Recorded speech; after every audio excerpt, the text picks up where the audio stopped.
Welcome back to iGaming Daily, and the Betting and Gaming Council in the UK has responded to potential gambling tax rises, rallying industry voices against the Chancellor Rachel Reeves's plans to hike rates. The trade body has cited a YouGov poll demonstrating the public is against tax rises for gambling and has asserted that those rate hikes would support black market operators. I guess, first of all, Martyn, what's the details of this? Well, at the moment, the government has announced a consultation on the possible harmonisation of gambling taxes. So at the minute we have different rates on sports betting, online casino, gaming machines in pubs and casinos, and land-based casinos.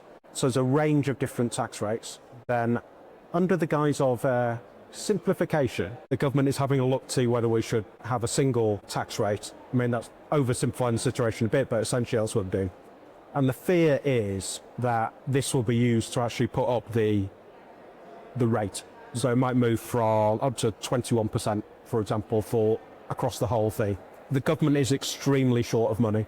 If you heard anything from the spending review and so on, and there are lots of pressures to fund the NHS.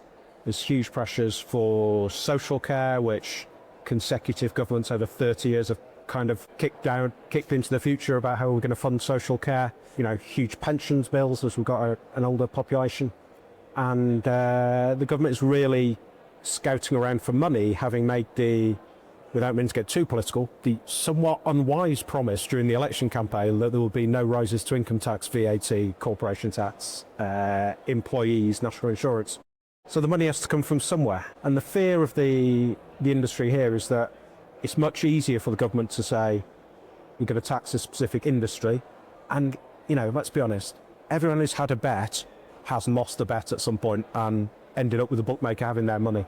People are not that sympathetic to bookmakers because of that. However much they enjoy betting, I don't think you're going to get a public backlash